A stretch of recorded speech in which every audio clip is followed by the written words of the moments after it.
2022년도 상반기 영업 잠정 실적 일곱 번째 시간을 갖도록 하겠습니다. 아래 나와 있는 내용대로 내용이 좋으셨다고 생각되면 구독, 좋아요 꼭 부탁드리고요. 그리고 1.5 배속을 보시면 편할 것입니다.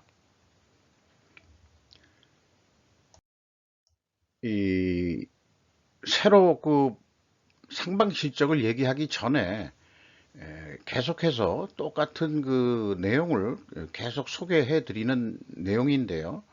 이 스루풋 회계와 원가 회계가 현재 그 대립관계로 이렇게 표현을 해서 스루풋 회계는 1순위를 무조건이 아니고 그 당위적으로 스루풋 증가가 최고의 그 목표가 되겠습니다.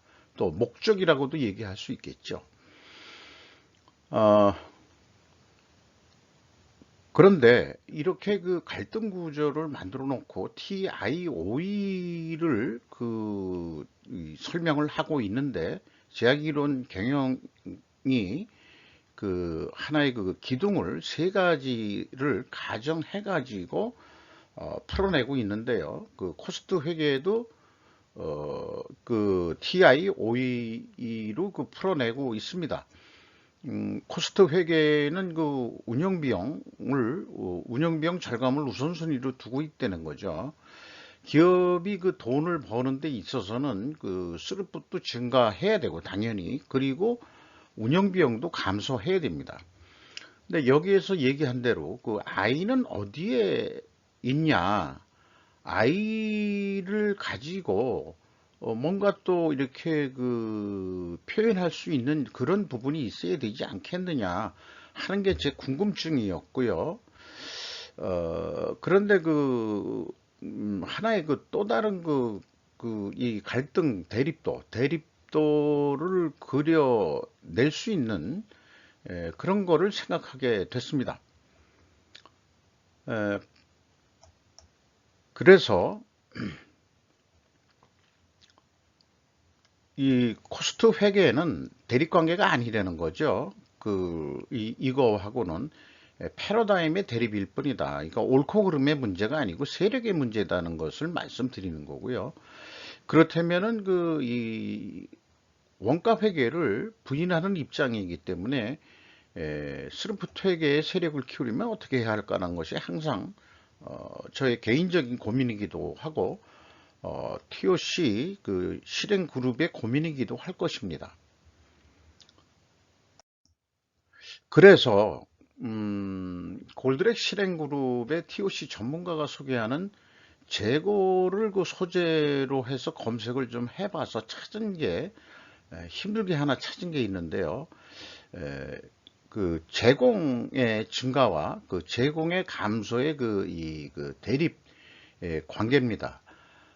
여기에서 그 대립 구조도를 그려낸 것은 효과적인 생산 관리를 그 목적으로 했을 때의 그 대립 구조의 재고가 나오거든요.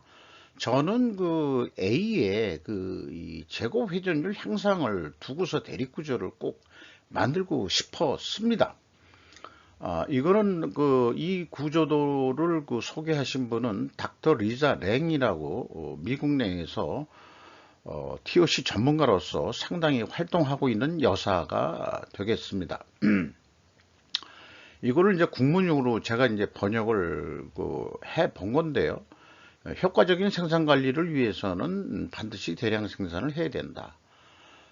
그리고 그 효과적인 생산 관리를 위하여는 비용 및 납기 관리를 유지해야 된다. 이 두 가지는 동시에 필요 조건이 될 수 있을 겁니다. 그럼 대량 생산을 하기 위해서는 그 제공품을 증가시켜야 한다. 이렇게 이제 그려냈고요. 비용 및 납기 관리 유지를 하기 위해서는 제공품을 줄여야 한다. 이렇게 이제 풀이를 했습니다. 근데 저한테는 잘 쉽게 와닿질 않습니다. 이렇게 필요 조건 논리로 대량 생산하기 위하여는 반드시 제공품을 증가시켜야 한다. 비용 및 납기 관리를 유지하기 위해서는 반드시 제공품을 감소해야 된다. 이 재고가 제공품만으로 해가지고 이렇게 나오는 비유는 좀 불만족이었다는 것을 좀 말씀드리고요. 그래서 이것도 한번 소개한 겁니다만 저한테 그 희망을 심어준 게 TOC 그룹에서 그 바이어블 비전이라고 SNT 틀이라고 해가지고 전략과 전술 틀이라고 기업 경영에 대한 어떤 템플릿을 만든 게 있습니다. 그런데 이게 업종에 관계없이 그 1번 그 스루풋을 상승시킨다는 것은 변함없는 목적이 되겠고요. 그 다음에 그 2단계 성장으로서 2단계 2순위로서 1단계 성장의 재고 회전율 경쟁력을 첫 번째로 내세우고 있습니다. 두 번째가 이제 R&D 경쟁력인데, 그래서 이런 그 희망이 있기 때문에 제가 TIOE 중에서 I는 뭘로 할 거냐 그러면은 재고 회전율로 평가를 하면 되겠고, 그 다음에 이거를 또 목표로 잡으면 되지 않겠냐 하는 게 이제 제 뭐라 그럴까요? 순진한 그런 희망사항이 되겠습니다. 그래서 나름대로 만든 것을 다시 한번 좀 설명을 해 보면은 재고 회전율 상승을 위하여는 반드시 판매량을 증가해야 한다. 여기까지 좀 맞는 것 같죠. 그 다음에 재고 회전율 상승을 위하여는 재고를 반드시 감소시켜야 한다. 이것도 맞을 겁니다. 왜냐하면 재고가 감소하면 회전율은 증가한 거로 나타나기 때문에 두 가지 그 필요 조건은 맞는 것 같습니다. 그러면 판매량 증가를 위하여는 반드시 수요량이 증가하든가 또 수요량을 창출해야 된다는 것은 또 맞는 얘기일 거고요. 그 다음에 재고 감소를 위하여는 반드시 생산량을 감소해야 한다. 근데 이제 여기에서 약간 막힙니다. 왜 그러냐 그러면은 재고 회전율을 높이더라도 생산량을 증가시켜야 되는 경우가 있거든요. 그렇기 때문에 이 D와 D 프레임은 대립 및 딜레마다 이렇게 이제 설명드릴 수 있을 겁니다. 요거 갈등 해소도 대립 해소도를 그린 거는 나름대로 끙끙거려 가지고 제가 이런 거를 또 생각해낼 수 있는 근저에는 저도 왕년에 조직에서 물류팀장을 해본 적이 있고 이 기업 내에서 물류를 가지고 나름대로 혁신을 했다고 그렇게 저는 스스로 자부하는 입장이기 때문에 이게 이론적인 게 많이 아니고 저는 제 입장에서는 경험이 바탕으로 한 직관이라고까지도 얘기할 수 있을 것 같습니다. 어쨌든 이 TIOE 중 2순위 인벤토리를 저는 재고 회전을 증가시켜야 된다. 왜냐하면 재고는 증가할 수도 있고 그 다음에 재고는 감소할 수도 있는 거거든요. 상황에 따라서. 그러니까 금액이 증가한다든가 금액이 감소한다는 거는 문제가 아니다 이게요. 기업이 잘 팔리고 있는데 그러면 재고가 증가할 수도 있죠. 중요한 거는 평가지표로서 재고 회전율을 봐야 된다 이런 얘기죠. 그러니까 재고 회전율을 평가로 한다 그러면은 재고 회전율을 목표로 해도 되지 않겠냐 하는 게 이제 저의 생각인 것입니다. 그런 거를 뒷받쳐 주는 게 뭐냐 그러면은 이 전략과 전술 구조에서도 재고 회전 경쟁력을 강하게 맨 먼저 앞세우고 있거든요. 기업이 성장하기 위해서는. 자, 이런 나름대로 탄탄한 이론을 말하자면은 이 도입이 아니고 말하자면 가져다가 이렇게 제 논리를 풀어내고 있다. 저는 그렇게 좀 주장하고 있는 것입니다. 자, 그러면은 7번째로 공시된 회사를 소개를 하면은 하이브가 이제 옛날에 빅 엔터테인먼트인가요? BTS 어, 상반기까지 이게 이제 억 원이니까 7,900억 원을 달성을 했는데 전년 동기 대비 74.5%가 증가했고 영업비용은 65.4%가 증가했습니다. 매출액이 더 증가했으므로 영업이익은 147%나 크게 증가했습니다. 상반기까지 돈을 좀 많이 벌었다 이렇게 이제 볼 수 있는데요. 제 궁금증은 BTS가 이제는 그 방탄소년단이 아니고 방탄청년단이거든요. 그러니까 방탄소년 시기는 이미 그 얘네들이 지났기 때문에 하이브가 또 지속적으로 콘텐츠를 개발을 해서 어떤 이 걸그룹이나 말하자면은 그러면은 보이그룹이라고 그럴까요? 그거를 히트 칠 건지 그것도 매우 궁금합니다. SK가스가 상반기에 4조 한 3천억 대까지 올려가지고 무려 50%나 매출이 증가했고요. 운영 비용은 48.5%. 그러니까 차이는 0.5% 뿐이 안 납니다만 규모가 워낙 크다 보니까 영업이익은 98%가 증가했습니다. 서민 생활에 직결되는 도시가스죠. 여름에는 우리가 그 도시가스를 많이 안 씁니다만은 일반 가정에서는 아직까지도 음식을 만드는 데는 도시가스를 또 많이 쓸 수밖에 없는 상황이고요.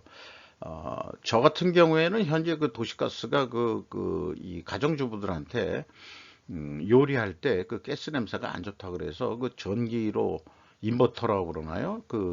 그거를 이제 바꾼 지 꽤 오래 됩니다만은 그리고 이제 아직 상곡가스공사 상반기는 아직 이 잠정 실적이 공시가 안 됐습니다. 이 가스공사가 상반기 실적이 공시되는 대로 또 소개를 해 드리도록 하는 것으로 하겠습니다. 현대코퍼레이션은 무역회사인데요. 매출액이 2조 8천억 원대 83.2% 증가했고 그 다음에 영업비용은 82.6%. 이게 0.6% 차이지만은 영업이익은 157.5%로 크게 증가했습니다. 종합무역상사는 어떤 유통마진을 구매자한테 어느 정도 인정을 받고 장사하기 때문에 무역회사는 공급할 때가 안정적으로 있기 때문에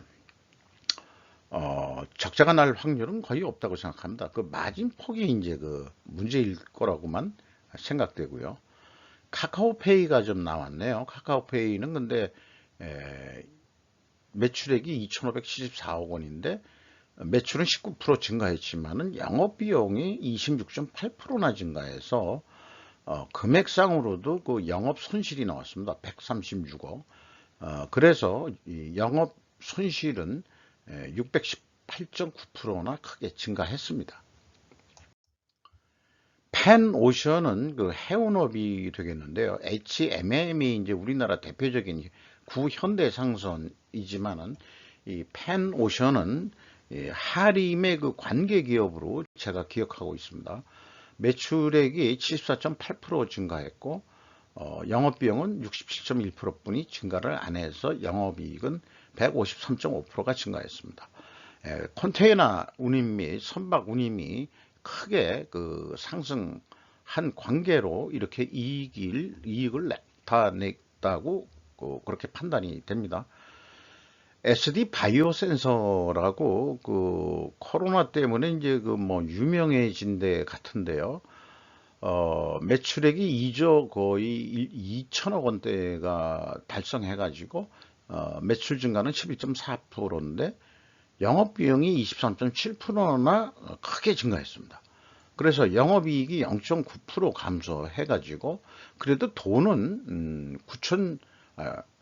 9,677억 원이나 그렇게 크게 벌었습니다. 요게 이제 오전까지 공시된 내용에서 발췌를 한 거고요. 그 다음에 오늘자 뉴스에 이 회계법인들이 신입 회계사들이 이제 좀 딸린다 하는 그런 뉴스가 나왔습니다. 근데 이제 이 싹쓸이 이런 게 이제 언론 제목에 좀 적합한 건지, 뭐 계속 얘기합니다만 제가 나이가 들어서 그런지는 모르지만 좀 마음에 안 들어요. 그 제목 쓰는 거예요. 보면은 이게 조선비즈 장윤석 기자라는 분인 것 같은데, 이것저기 고스톱에 쓰는 거 아닙니까? 싹쓸이 한다는 거. 고스톱을 좀 치셨나 봐. 응? 이런 것 말고 다른 단어를 좀 선택해 줬으면 좋겠어요. 네.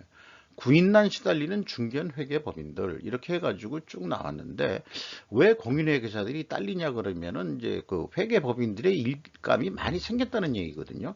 금융감독원의 어떤 그 감독 기능을 좀 강화하면서, 여기에서 제가 빨간 글씨로 쓴 게 내부회계 관리가 강화됐는데, 옛날에는 내부회계 관리에 대한 점검 내의를 그 기업 내에서 자발적으로 한 거를 대표가 검토 의견, 아니 그러니까 그 의견서를 그 써내고 이상이 없다 뭐 이런 식으로 얘기했는데, 이 내부회계 관리를 또 감사해라고 이렇게 얘기를 한 거거든요. 2022년도부터.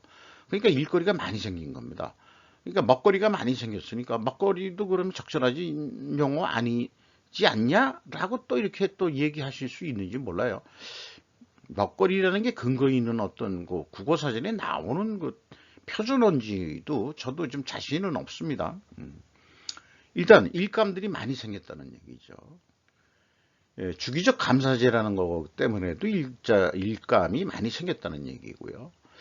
그래서 이런 생각을 해봤습니다. 만약에 원가 회계를 스루풋 회계로 대체한다면, 그렇다면 표준 감사 시간과 내부 회계 관리 감사 시간이 대폭 감소할 것이라고 저는 믿습니다. 그러면은 공시도 빨라질 것이라고 저는 믿습니다. 이게 이제 제 주장인 거예요. 그래서 우리는 근본적으로 그 기업이 공시하는 그 손익계산의 구조가 루트 코즈, 그 근본 원인을 해결해야만 한다라고 저는 생각을 합니다. 부식회계 개헌을 그 의혹을 지울 수 있는 그런 방법은 그 스루풋 회계밖에는 없다고 저는 믿습니다. 스루풋 회계를 하면은 재고자산과 매출 그 원가 그 회계에서는 분식 회계를 할래야 할 수가 없는 그런 구조이기 때문에 그렇습니다. 그러면 그런 좋은 구조를 채택해야 되지 않겠냐, 저는 그렇게 강력하게 주장하는 거죠. 계속해서. 네. 금융감독원이 일을 열심히 합니다만은 원가 회계에 대한 근본 문제를 금융감독원 같은 데서 좀 건드려주면 어떻겠느냐, 이런 생각도 있고요. 또 금융 세력이 또 건드려주면 어떨까, 이런 생각도 있습니다.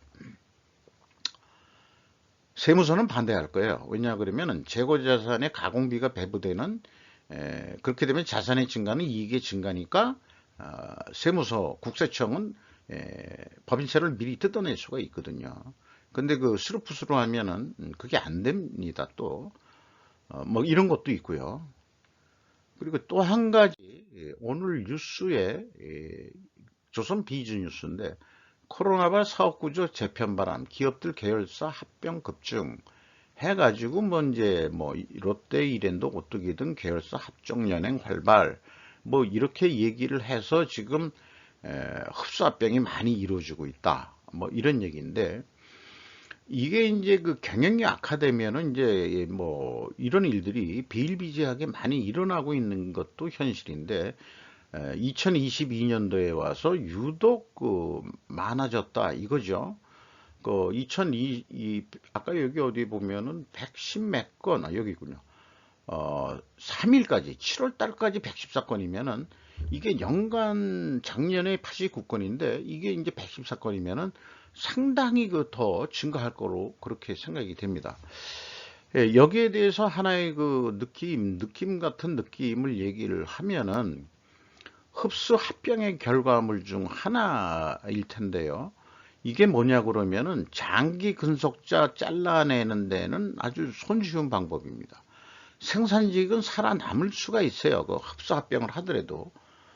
물론 그 일부는 또 떨려나가겠지만은 생산직은. 그러나 대부분 떨려나가는 것은 사무관리직입니다. 화이트 칼라들이 대거 장기 근속자, 나이 먹은 장기 근속자들이 대부분 잘려 나가고, 그래서 저희 세대도 이미 한 번, 두 번이나 그런 경험을 했는데, 이번에 세 번째 뭐 베이비 부모 세대 이후 세대들이 이제는 해당에 대해서 조직에서 퇴출되는 신세들이 되었다라고 저는 느낌을 받습니다. 그리고 반대로 기업이 잘 돼가지고 사업부문을 자회사 독립을 시킬 경우에는 관리직 일자리가 증가합니다. 아무래도 그 조직을 운영하다 보면은 조직이 독립이 되면은 기본적인 그 일반 관리직이 필요하기 때문에 사무관리직이 그 일자리가 창출되는 그런 효과가 있죠. 자회사 설립할 때는. 이럴 때는 좋지만은 그러나 안 좋으면은 언제라도 그 잘릴 수가 있는 겁니다. 흡수합병이라는 걸 통해 가지고. 그래서 그 분리독립과 흡수합병 요렇게 얘기하면 꼭 이 나라 정치적인 표현도 이런 거 쓸 수 있는 데가 있겠죠. 흡수합병이라는 것은 이제 우리나라가 일본한테 이제 그 일제강점기라고 그러는데, 강점기 뭐 적절한 표현이 이제 식민지라고 그냥 남들이 쓸 때처럼 식민지라고 그러든지 뭐 그래도 안 될 건 없는데, 역사적인 어떤 단어로 한다 그러면은 근데 그 분리 독립이 무리 힘으로 된 게 아니잖아요. 그 미국의 힘에 의해서 우리나라가 그 갈라진 그런 아픈 거 있고, 뭐 그게 갈라져 가지고 분리 독립이 됐단 말이죠. 그 한쪽은 공산주의, 한쪽은 남쪽은 이제 민주주의. 이런 생각까지 좀 드는데, 자관 이런 그 도구를 통해서 채 놓고서 이렇게 흔들면은 걸러지게 되죠. 그 살아남은 사람들이 별로 얻게 됩니다. 이런 거를 자주 하면은. 그러니 조직은 그 기업들은 오늘도 내일도 기업은 돈을 벌지 않으면 안 된다. 또 제가 그 제목으로도 계속해서 그 뉴스 레터 같은 식으로 지금 또 별도 방송을 하고 있는 그 뉴스 리뷰들 같은 것들을 보면 에도 제목을 제가 그 기업의 목적과 국가의 목적이라고 했는데, 오늘도 내일도 기업은 그 국익을 위하여야 한다라고 또 얘기를 하고 있죠. 그래야만 조직에 충성하는 장기 근속자를 가족처럼 여긴다면 말이다. 이런 생각입니다. 정치인들이 이런 생각을 좀 가졌으면 어떨까 하는 또 희망사항을 말씀드리면서 마치도록 하겠습니다.